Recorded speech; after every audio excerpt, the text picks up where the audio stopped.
राजस्थान में चुनाव से पहले अशोक गहलोत सरकार कह रही है कि उनकी वापसी होगी क्योंकि उनके पास गारंटी हैं कई योजनाओं की।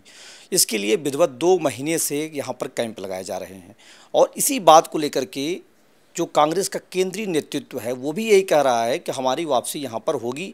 जो यहाँ पर राज और रिवाज का सिस्टम है वो चेंज होगा। अशोक गहलोत कहते हैं कि जो कर्नाटक में सरकार आई है उसमें ओपीएस लागू हुआ, ओपीएस की बात हुई इसलिए सरकार आई। हिमाचल प्रदेश में ओपीएस बहुत कारगर साबित हुआ। तो हम समझते हैं क्या राजस्थान में किन योजनाओं के दम पर वापसी की बात कही जा रही है। हमारे साथ हैं अशोक गहलोत सरकार में मुख्यमंत्री के ओएसडी अशोक लोकेश शर्मा जी। कहा जा रहा है कि सरकार की वापसी है, जो रिवाज रहा टूटेगा। आपको क्या कितनी उम्मीद है इन बातों में? निश्चित रूप से रिवाज बदलेगा और हम सरकार में वापसी 100% करेंगे, क्योंकि जिस तरह की योजनाएं माननीय मुख्यमंत्री जी ने इस प्रदेश की जनता को समर्पित की हैं, जन कल्याणकारी योजनाएं हैं, आम जनता के लिए हैं, सामाजिक सुरक्षा की योजनाएं हैं। वो एक ऐसी योजनाएं हैं, मुझे लगता है कि देश के किसी राज्य में इस तरीके की योजनाएं नहीं चल रही हैं जिससे सीधे तौर पर आम व्यक्ति को इतना लाभ मिलता हो। तो जो व्यक्ति इन योजनाओं से लाभ लेगा, जो लाभार्थी होगा, तो क्या उसके जहन में ये नहीं आएगा कि इस प्रदेश की कांग्रेस सरकार के इस मुखिया ने हमारे लिए कितना सोचा। आज हम बिल्कुल निश्चिंत होकर अपने स्वास्थ्य की, अपनी चिकित्सा की जो जिम्मेदारियां हैं उनको लेकर निश्विक्र हैं कि चिकित्सा, स्वास्थ्य सेवाएं और साथ ही एजुकेशन, दो एक ऐसे सेक्टर होते हैं, दो ऐसे क्षेत्र होते हैं जिन्हें लेकर व्यक्ति जीवन भर परेशान रहता है। वो अपने बच्चों को अच्छी शिक्षा देना चाहता है, लेकिन जिसके पास पैसों का अभाव है या जो उतनी फीस नहीं भर सकता जो आजकल के एजुकेशन सिस्टम में आवश्यक है। इसी तरीके से इलाज कितना महंगा हो गया है। आप देखिए, छोटे से छोटे इलाज में अगर अच्छे हॉस्पिटल में हम चले जाएं तो 20-25 हज़ार का बिल तो बहुत मामूली होता है। दोनों ही ऐसे क्षेत्रों में, चिकित्सा और जो एजुकेशन, दोनों को पूरी तरीके से निःशुल्क कर दिया। आम आदमी को इतना बड़ा लाभ देने वाली एकमात्र सरकार है राजस्थान की अशोक गहलोत की कांग्रेस सरकार। तो हम यकीन के साथ कह सकते हैं कि जो व्यक्ति अपने परिजन या स्वयं के इलाज के लिए किसी प्राइवेट हॉस्पिटल में जाता है और चिरंजीवी योजना के तहत उसका इलाज पूरी तरह से मुफ्त होता है, क्या कभी वो भूल पाएगा? तो इन योजनाओं के दम पर हम आश्वस्त हैं कि इन योजनाओं का लाभ लेने वाला व्यक्ति एक बार ज़रूर सोचेगा जब वो मतदान करेगा कि मुझे यही सरकार चाहिए। और आपको एक बात और बताना चाहता हूँ कि ये पहला अवसर है, 4.5 वर्ष बीत जाने के बाद भी सरकार के खिलाफ जनता में कोई आक्रोश का माहौल नहीं है। पहली बार मैं देख रहा हूँ कि 4.5 साल निकल गए लेकिन जनता का रुख सरकार के प्रति और मुख्यमंत्री जी के प्रति बहुत सकारात्मक है। तो ये हमारे लिए एक पॉजिटिव साइन है जिसको हम उपयोग में लेना चाहते हैं। ये जो मूवमेंट अभी बना है इसको हम आगे तक लेकर चलेंगे, कंटिन्यू लेकर चलेंगे। हम प्रदेश के हर हिस्से में पहुंचेंगे। हम तमाम युवाओं के साथ, कांग्रेस के कार्यकर्ताओं के साथ प्रदेश के हर उस व्यक्ति को इन योजनाओं की जानकारी देने का प्रयास करेंगे जो इस प्रदेश के मुखिया ने आम जनता के लिए लागू की हुई हैं। और इसीलिए मैं यकीन के साथ कह रहा हूँ कि ये प्रचार प्रसार सही तरीके से हम लोग कर पाए और हर उस व्यक्ति तक पहुंच पाए जो पात्र हैं, और जो पात्र नहीं हैं अगर उनको भी जानकारी दे पाएँ तो निश्चित तौर पर प्रदेश में सरकार की वापसी को कोई नहीं रोक सकता। ये जो प्रचार प्रसार की बात हुई, समय समय पर लगातार ये बात कही जाती है कि एक सरकार काम अच्छा कर रही है लेकिन प्रचार अच्छा नहीं कर पा रही है। ये बात आप कह रहे हैं अगर हम पहुंच पाएँ तो क्या कहीं कोई कमी लग रही है आपको?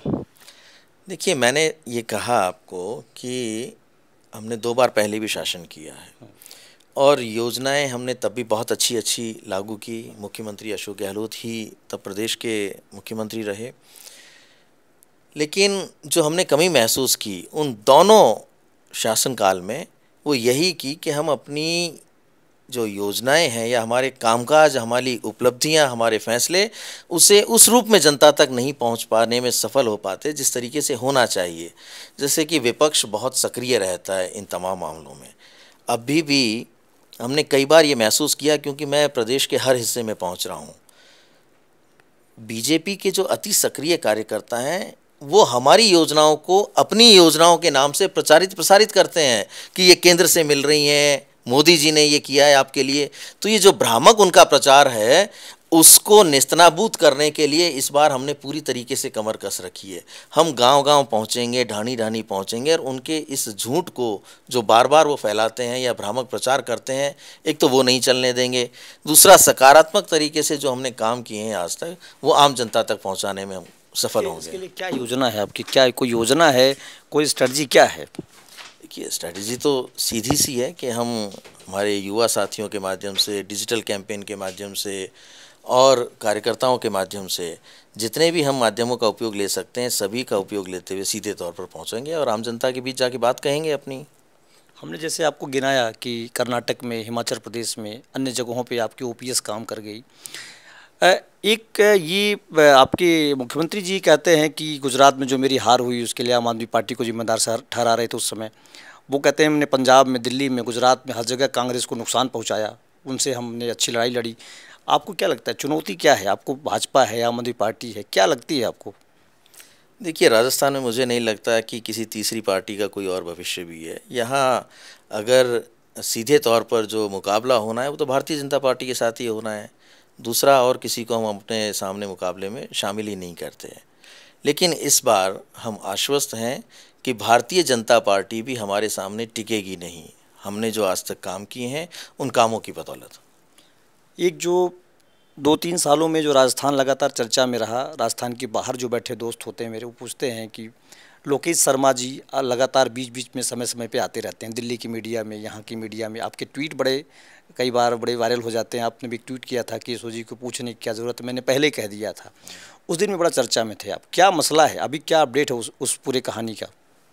देखिए, ये मुझे लगता है कि जो भी व्यक्ति राजनीति से जुड़ा हुआ है, सबको ये पता है कि इस प्रदेश में एक बार पॉलिटिकल क्राइसिस हुआ और उस पॉलिटिकल क्राइसिस के दौरान एक ऑडियो क्लिप वायरल हुआ, जिस ऑडियो में जो आवाज़ें थी उस वार्तालाप में कहीं ना कहीं इस चुनी हुई सरकार को गिराने की साजिश रची जा रही थी। पैसों के लेन देन की बात की जा रही थी, खरीद फरोख्त की बात की जा रही थी। तो वो जब ऑडियो आम जनता के सामने आया मीडिया के माध्यम से, तो उन लोगों के मंसूबों पे पानी फिर गया।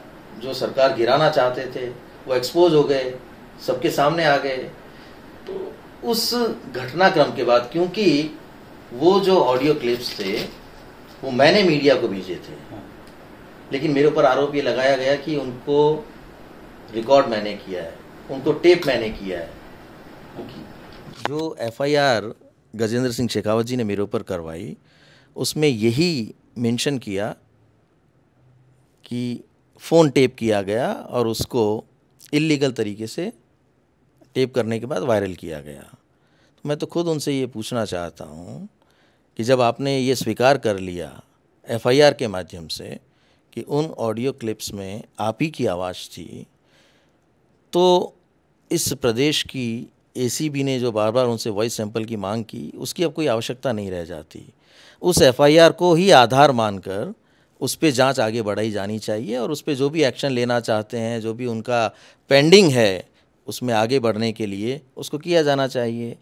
तो मैं कई बार इस बात को कह चुका हूँ कि अब उस एफआईआर को ही बेस बना के उसको एज ए एविडेंस काम में लें, जिसमें उन्होंने स्वयं ने स्वीकार किया कि उस साजिश में जो सरकार गिराने की थी उसमें वो शामिल थे। उस ऑडियो क्लिप में उनकी आवाज़ थी।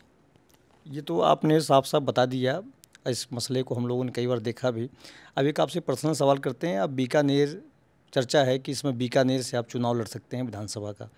क्या कनेक्शन है आपके बीकानेर से? कि बीकानेर में पिछले 20 वर्षों से लगातार आता जाता रहा हूँ। वहाँ मेरे बहुत सारे लोग बहुत पुराने परिचित हैं, कुछ रिलेटिव्स भी वहाँ हैं। तो वहाँ आना जाना तो मेरा हमेशा से लगा रहा है। और जहाँ तक बात रही चुनाव लड़ने की, तो मैंने पहले भी कहा है कि मैं एक राजनीतिक व्यक्ति हूँ और हर राजनीतिक व्यक्ति की ये मंशा होती है कि वो जनप्रतिनिधि के रूप में उसको सेवा करने का अवसर प्राप्त हो और वो विधानसभा में भी बैठने का सपना रखता है। तो मेरा भी है और मैं इस बात से इनकार नहीं करूँगा कि मैं चुनाव नहीं लड़ना चाहता। मैं चुनाव लड़ना चाहता हूँ, लेकिन कहाँ से लड़ूंगा, कैसे लड़ूंगा, ये वक्त बताएगा। हालांकि बीकानेर से मेरा लगाव बहुत ज़्यादा हो गया है। पिछले 3-4 महीनों में मेरा काफ़ी आना जाना हुआ है। वहाँ के लोग मुझे भा गए हैं, उन लोगों का स्नेह, उन लोगों का प्यार मुझे बार बार वहाँ खींचता है। मैं वहाँ चला जाता हूँ, वहाँ की गलियों में घूमता हूँ, वहाँ के लोगों से मिलता हूँ, बहुत अपनापन मुझे महसूस होता है। तो अब जिसको जो कयास लगाने हैं वो लगाता रहे। तो क्या वहाँ के लोग कह रहे हैं कि आपको आना चाहिए? वहाँ के लोग मुझे कई बार कह चुके हैं, मैं इस बात से इनकार नहीं करूँगा। वहाँ के तमाम तरह के लोग, सिर्फ युवा ही नहीं, वहाँ के बुज़ुर्ग, वहाँ के और जो महिलाएं हैं, वहाँ के व्यापारी हैं, या वहाँ के जिन जिन लोगों से मैं मिला हूँ, बहुत सारे लोगों ने मुझे ये कहा है कि आप यहाँ आ जाइए और आप हमारे साथ हमारे प्रतिनिधि के रूप में आप आगे बढ़िए। तो वहाँ के लोग तो ये चाहते हैं कि मैं वहाँ पहुँचूँ। एक आखिरी सवाल करूंगा आपसे कि लगातार आंदोलन, प्रदर्शन आप देख ही रहे होंगे, आपको भी लगता होगा सरकार 5 महीने बाद चुनाव में जाना है। विधायक निवास के सामने बजाज नगर में वहाँ पर कुछ लोग इंटर डिस्कॉम वाले बैठे हुए हैं, मैं उनसे बहुत मिलता रहता हूँ। उनकी बहुत बड़ी पीड़ा है कि उनका ट्रांसफ़र नीति नहीं बन पाई है, जिससे वो परेशान है बेचारे, बहुत लंबी संख्या उनके पास है। क्या लगता है आपको कि कुछ अभी चीज़ें रह गई हैं, उन पे भी काम करना है, या उन बिजली आप कह रहे हैं कि 100 यूनिट फ्री दे रहे हैं, 200 यूनिट पर कुछ राहत भी मिलेगी। बिजली विभाग के ही लोग हैं, इंटरकॉम वाले बैठे हुए हैं, डिस्कॉम वाले वहाँ पर आंदोलन कर रहे हैं, लगभग 50 दिनों से बैठे हैं। तो क्या कहना है आपका उन पर? देखिए, ये पॉलिसी मैटर्स हैं और इन पर आगे काम चल रहा है। जिस भी रूप में माननीय मुख्यमंत्री जी तो हमेशा से ये चाहते हैं कि ऐसा कोई वर्ग ना रहे जिसे कोई परेशानी हो। तो उनके समाधान को लेकर जिस भी दिशा में काम होना चाहिए, वो काम उस दिशा में आगे बढ़ रहा है। उस पे क्या निर्णय होंगे, किस तरह के निर्णय होंगे, ये वक्त बताएगा। लेकिन मैं ये कहना चाहता हूँ कि सभी को, जो लोग भी इस तरीके की हड़ताल में या इस तरीके के आंदोलनों में शामिल होते हैं, उन्हें ये समझना चाहिए कि हर तरह की जो पॉलिसीज़ हैं उनमें समय लगता है और उनके लिए सकारात्मक रूप से प्रयास किए जा रहे हैं। तो मेरा यही मानना है कि आने वाले समय में किसी न किसी तरीके से उनको सकारात्मक परिणाम मिलेंगे और उन्हें अपना काम करते रहना चाहिए। बस एक आखिरी सवाल आपसे है कि आने वाले दिनों में कोई बड़ी राहत और मिल सकती है क्या प्रदेश को? कुछ संभावनाएं और भी बन रही हैं, क्योंकि लगातार चर्चा चलती है कि रह रह करके आप लोग पहले बजट में दिए, बजट के बाद फिर आया, जिले आया, जिले के बाद अभी 100 यूनिट आया, रात में 10:45 पर हम लोगों ने बहुत इंतज़ार किया। ऐसी कोई और 1-2 चीज़ें आने वाली हैं क्या?